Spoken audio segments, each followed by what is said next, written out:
En mayo de 1610, una embarcación llamada The Deliverance parte hacia el nuevo continente. Han pasado 120 años desde la llegada de Colón y el viaje sigue siendo peligroso. ¡Necesito ayuda! A bordo se encuentra John Rolfe, un granjero inglés de 24 años que busca una nueva vida. Para atravesar el Atlántico se requieren al menos 2 meses, a veces muchos más. El 70% de los primeros aventureros como Rolfe morirán en un año. ¡Tierra a la vista! Pero para Rolfe el riesgo sí vale la pena.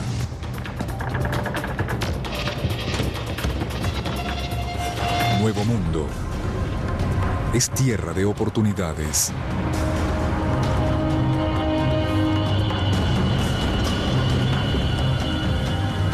Un continente con vastas riquezas sin explotar, empezando con el recurso más valioso de todos: la tierra.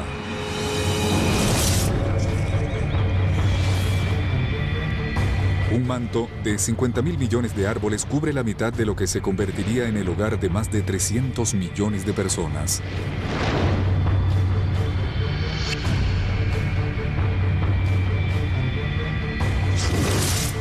En el oeste, unos 50 millones de bisontes vagan por casi 15 millones de kilómetros cuadrados de tierras inexploradas.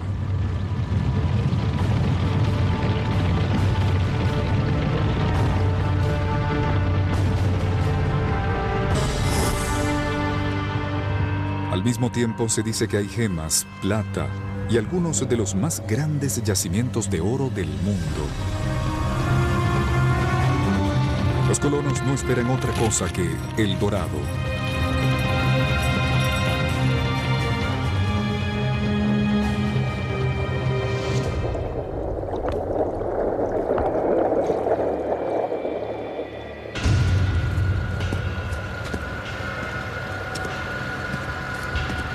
Pero Rolfe encuentra el infierno cuando llega al asentamiento inglés de Jamestown. 3 años antes, la colonia fue fundada por 500 colonizadores. ¡Hola! ¡Hola! Pero cuando Rolfe llega, solo quedaban 60. Vivían en las tinieblas del hambre. Cuando ya nos habíamos comido los caballos y otros animales, nos comimos las botas, los zapatos y todo el cuero que encontramos. ¡Que alguien me ayude! 3 meses antes de la llegada de Rolfe, un hombre fue quemado vivo por matar a su esposa embarazada para comérsela. Los colonos ingleses no estaban preparados para este nuevo mundo. Tampoco querían trabajar. En vez de traer ganado, trajeron pruebas químicas para el oro que nunca encontraron.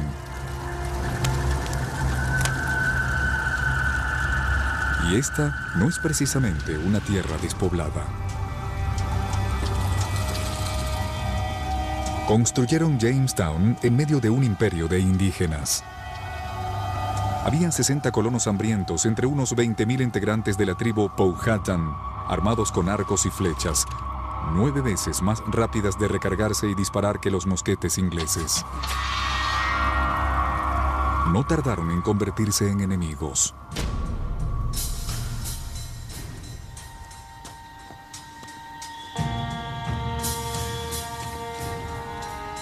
Pero la llegada de Rolfe es el inicio de una nueva propuesta. Llegó con un plan. Se puede obtener dinero del tabaco y los ingleses son adictos a este. Hasta este momento, solo se ha cultivado en las colonias españolas.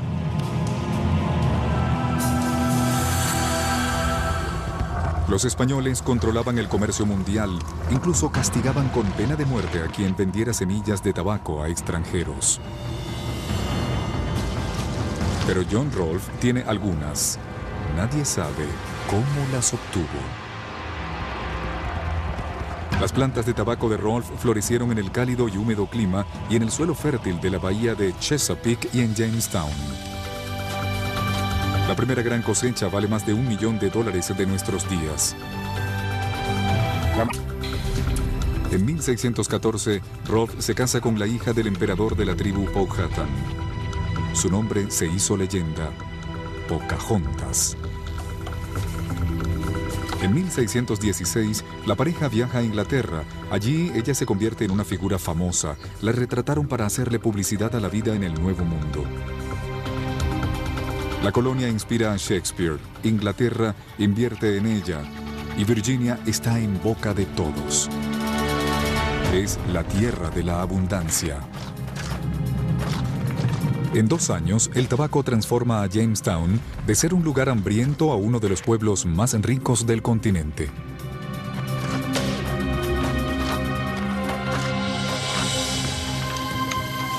En 1619 habían llegado otros 1,000 colonos, incluyendo 20 que vinieron de Angola.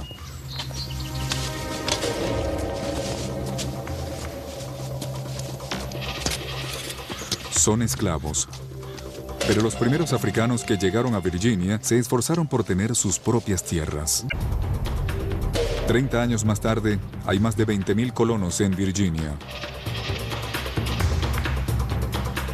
El comercio se basa en el tabaco durante 1 siglo y medio. El rubro de exportación más importante del continente.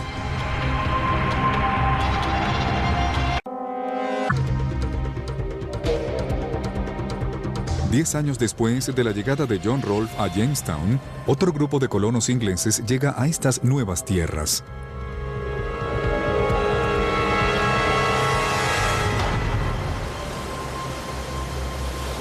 Desembarcan en una playa desierta, 700 kilómetros al norte del asentamiento.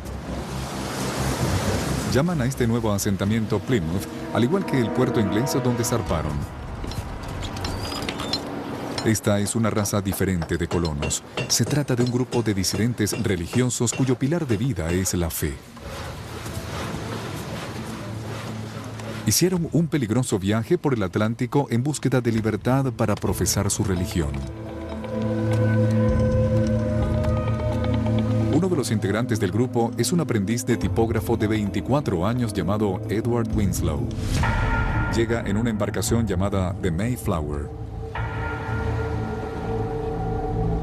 En abril de 1621, su asentamiento empieza a tomar forma y The Mayflower regresa a Inglaterra.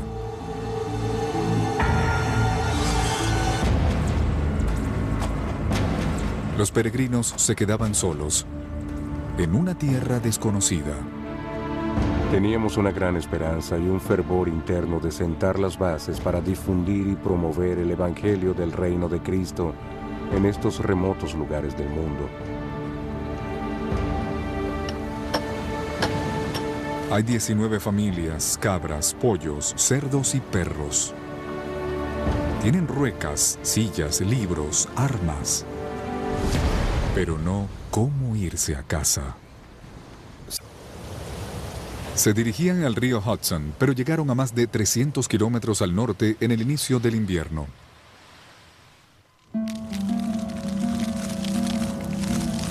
Llegan en medio de un fuerte invierno, con temperaturas 2 grados más frías que en la actualidad. Los inviernos son más largos y los periodos vegetativos más cortos.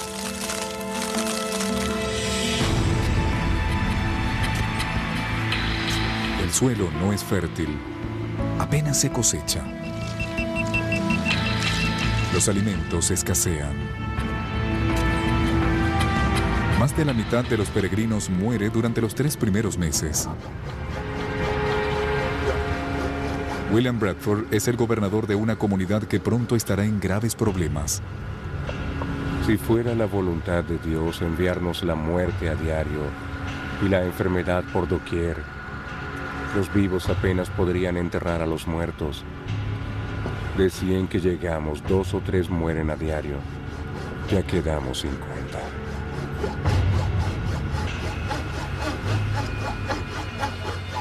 A veces, solo 6 trabajadores pueden continuar la construcción de sus refugios. El esposo de Susanna White muere durante ese primer invierno. La esposa de Edward Winslow muere un mes después.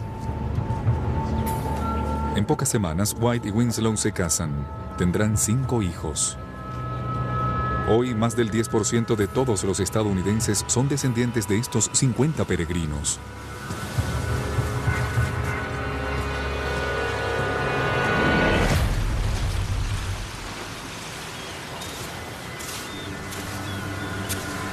Pero el nuevo mundo no se construye en tierras vírgenes. ¡Edward! ¡Edward! ¡Hay unas personas! ¡Mira! ¡Allí! Al igual que en Jamestown, otros pobladores llegaron primero.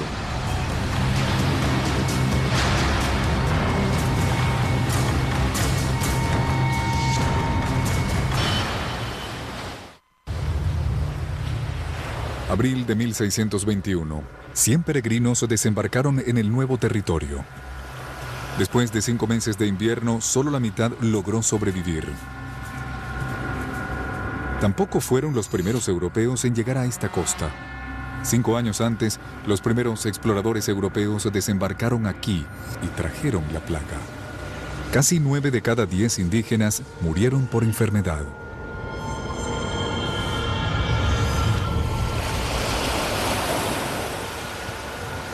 Los Pocomoke sobrevivientes no deseaban enemigos, solo quieren paz. Enseñan a los ingleses a cultivar en arena usando el pescado como fertilizante.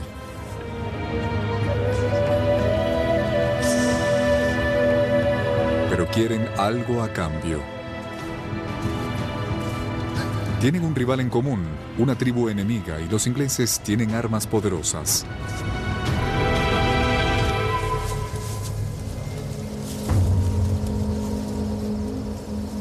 Los peregrinos no son soldados, pero en el Nuevo Mundo deben pelear para sobrevivir.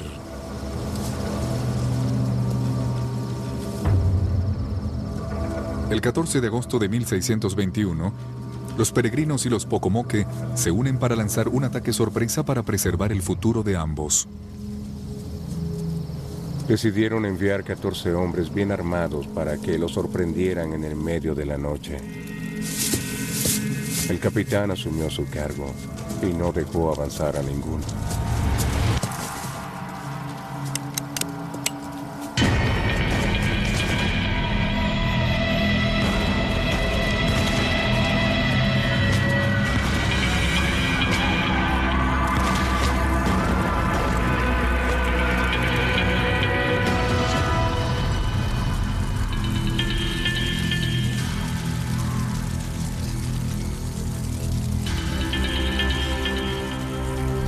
Después de la emboscada, los rivales de los Pocomoke no tuvieron cómo defenderse de las armas de los ingleses.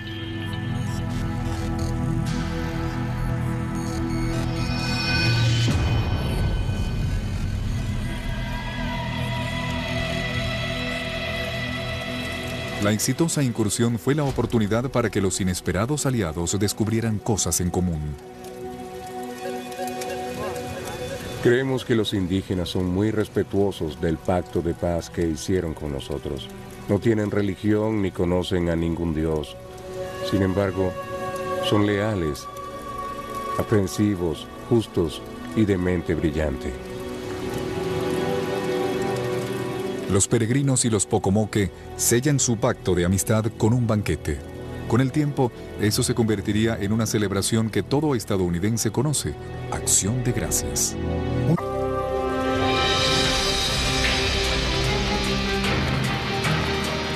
El éxito de estos colonos trajo un periodo de prosperidad y rápida expansión. Desde Jamestown y Plymouth, sus descendientes se establecen por toda la costa atlántica.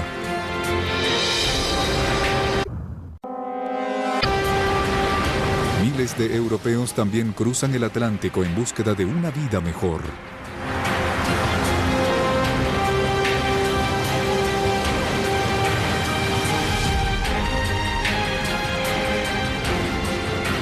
En siglo y medio fundan 13 colonias diferentes. Desde Jamestown, la agricultura se difunde en el sur. Pequeñas granjas se transforman en plantaciones colosales.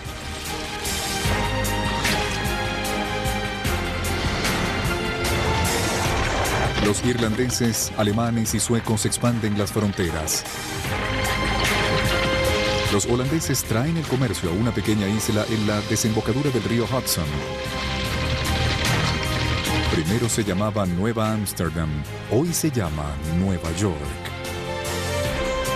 Pocas generaciones después, los colonos son, en promedio, 5 centímetros más altos que sus homólogos ingleses. Sus hijos tienen 2 veces más posibilidades de llegar a la adultez. Son 20% más saludables y solo pagan 1/4 parte de los impuestos. Muchos se consideran súbditos británicos, pero pronto empiezan a surgir tensiones. No pudo haber sido otro lugar sino en Boston. 9 de mayo de 1768. 7 generaciones después de la primera cosecha de tabaco de John Rolfe, el gobierno británico aumenta los impuestos.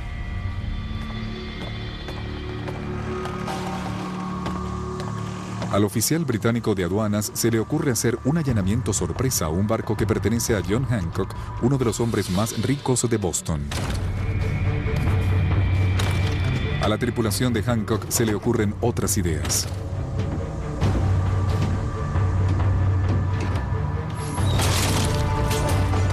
Llevan 100 barriles de vino importado y no quieren pagar el impuesto. Hancock se rebela contra los impuestos injustos del rey que está a 5.000 kilómetros de distancia.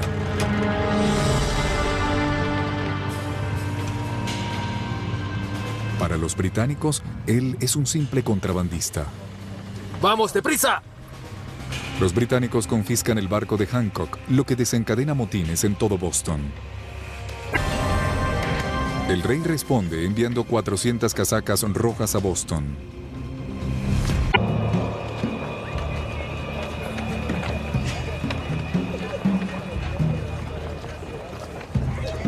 En octubre de 1768, los soldados británicos toman medidas drásticas en Boston. Se trata de un puerto muy importante para el Imperio Británico.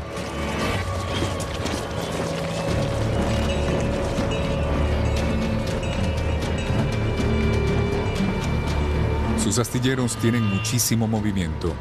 Producen hasta 200 barcos al año a partir de las mayores reservas de madera de la región. Un tercio de las embarcaciones británicas se construyen en las colonias. La madera era el centro de la economía mundial en el siglo XVIII, como lo es el petróleo hoy día.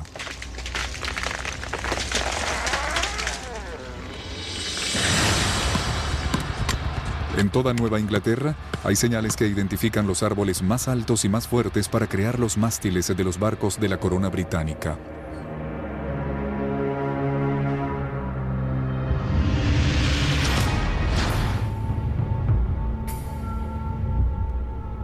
En Boston hay un casaca roja británico por cada 4 colonos.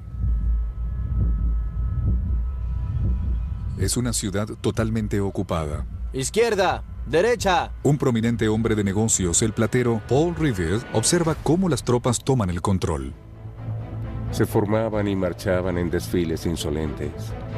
Redoblaban los tambores, sonaban los pífanos, ondeaban colores. Cada soldado había recibido pólvora y balas para 16 rondas. Cuando empieza la revolución, Revere es una figura principal.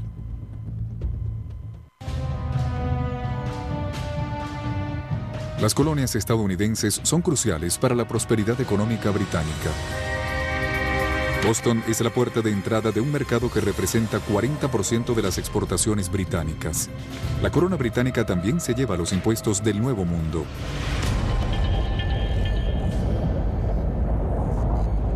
La flota pesquera colonial trae miles de toneladas de bacalao salado y regresa con azúcar y melaza para hacer ron. Los británicos cobran impuesto por ambos rubros. En África, el ron se utiliza para comprar la carga más preciada de todas: esclavos africanos. Entre 1700 y 1800, más de 250.000 africanos fueron traídos a las colonias. Había más esclavos que todos los demás grupos de inmigrantes juntos.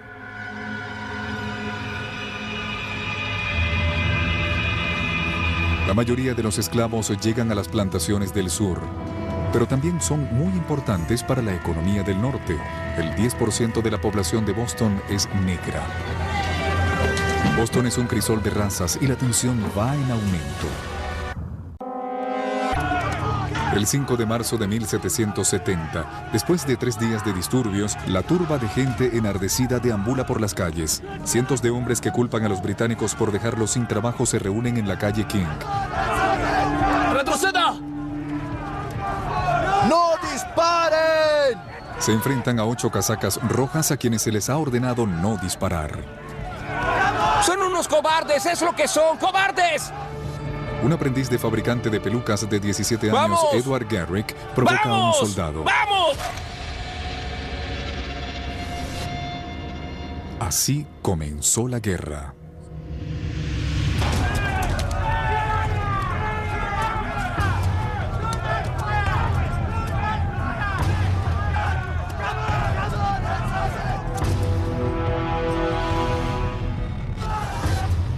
El soldado Hugh Montgomery es herido con un garrote.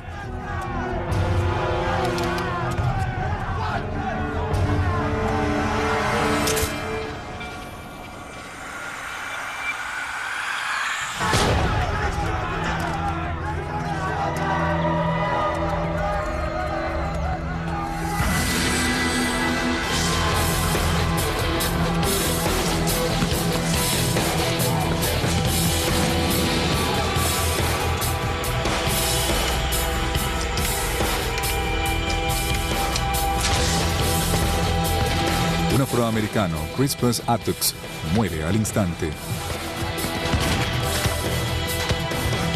¡Váyanse todos!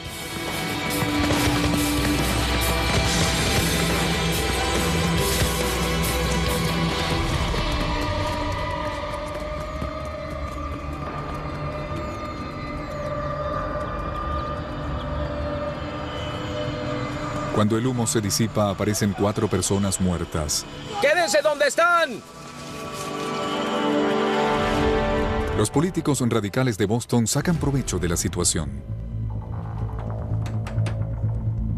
El platero y grabador Paul Revere rápidamente convierte el derramamiento de sangre en propaganda antibritánica. Sus grabados escandalizan a las 13 colonias. Infeliz Boston, observad a vuestros hijos condenados, a vuestras santas calles embadurnadas con sangre inocente, mientras el infiel Preston y sus hordas salvajes de soldados asesinos estrechan sus sangrientas manos. Una imagen explosiva con un título que lo dice todo. La masacre sangrienta.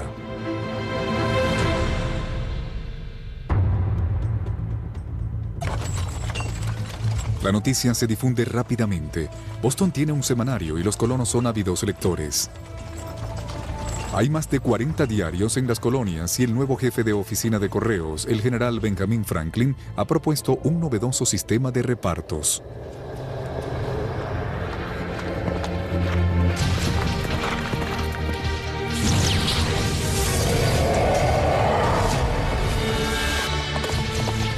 Jinetes nocturnos hacen el mismo reparto en la mitad del tiempo. La red de comunicaciones que conecta las colonias es una de las mejores del mundo. Antes de que las noticias lleguen a Inglaterra, casi todas las colonias saben de la masacre de Boston.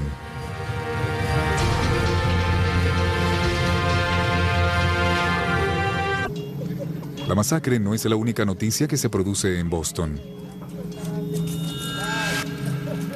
En diciembre de 1773, el Boston Gazette publica otra historia que aviva las llamas de la rebelión.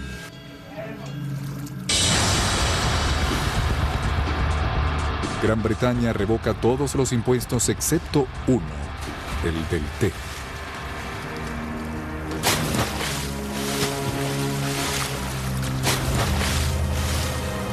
En uno de los más famosos actos de resistencia de la historia, los rebeldes vierten $1 millón en té en el puerto de Boston.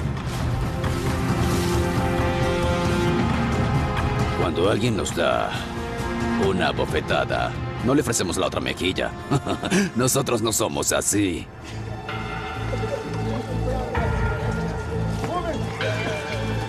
Los británicos responden cerrando el puerto de Boston. Uno de los puertos con más movimiento y riquezas del continente.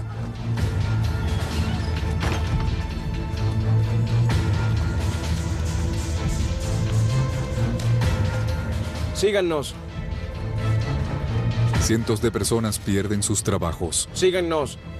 Los británicos quieren sofocar cualquier resistencia que se produzca en la colonia rebelde de Massachusetts.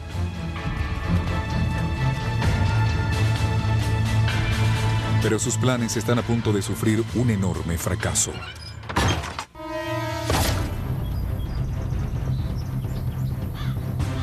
No solo los impuestos avivan el descontento con los británicos. Los colonos se mueven hacia el oeste y muchos tienen los ojos puestos en una nueva tierra más allá de los montes Apalaches. Pero los británicos han prohibido nuevos asentamientos al oeste de la llamada Línea de Proclamación Real. Esta línea divide las tierras británicas de las de los indígenas norteamericanos. Para respetar esta línea, muchos son desalojados de sus hogares. 5 de septiembre de 1774. Queremos la libertad.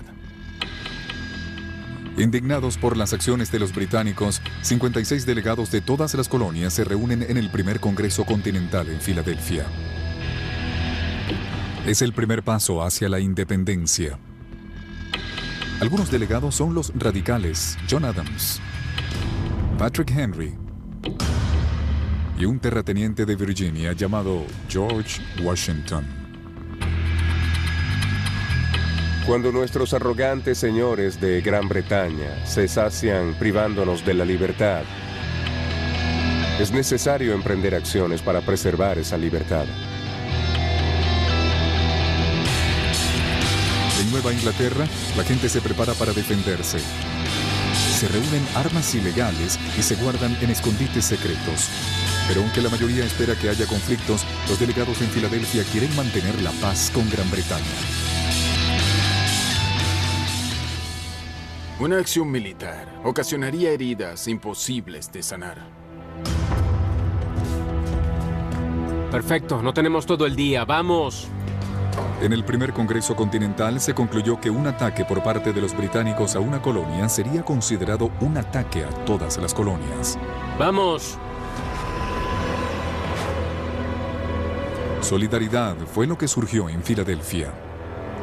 Ya no hay diferencias entre los de Virginia, Pensilvania, Nueva Inglaterra y Nueva York. Ya no más. Ya no soy virginiano. Soy estadounidense. El futuro de las 13 colonias pende de un hilo.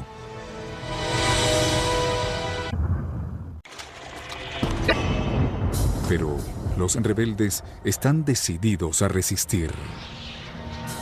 El 2 de julio organizan una reunión de emergencia en Filadelfia. 50 delegados de las 13 colonias llevan a cabo una sesión de la asamblea recientemente formada, el Congreso Continental. La lista de delegados incluye a radicales como Ben Franklin, Thomas Jefferson y John Adams. Discuten sobre la total independencia de Gran Bretaña, nada menos que alta traición, que es castigada con la muerte. Estamos en medio de una revolución, la más completa en la historia del mundo. Es el nacimiento de la democracia en Estados Unidos. Es de esperarse que se derrame mucha sangre para obtenerla. Algunos delegados creen que los rebeldes no tienen oportunidad de ganar. Estamos a punto de afrontar una tormenta a bordo de un barco de papel.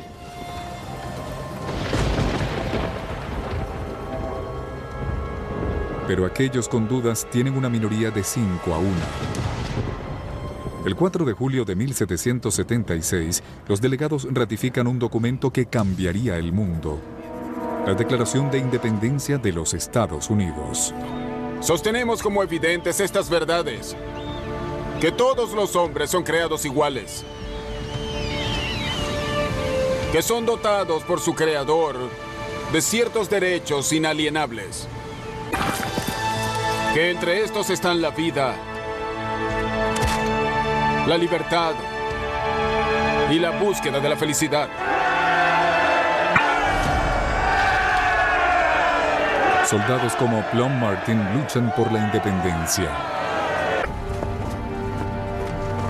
Luego de 6 largos años de lucha,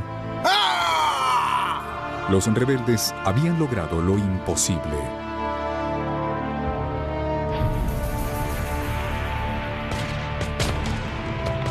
Estados Unidos fue el único país en ganar su independencia de los británicos en guerra.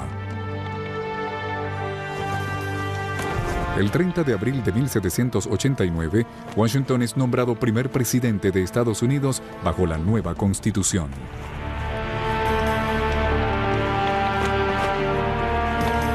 Pero la libertad tiene un precio. Más de 25.000 hombres perdieron la vida en la batalla por la independencia. Pero ha nacido una nueva nación. Sostenemos como evidentes estas verdades: que todos los hombres son creados iguales, que son dotados por su creador de ciertos derechos inalienables, y que entre estos están la vida, la libertad y la búsqueda de la felicidad.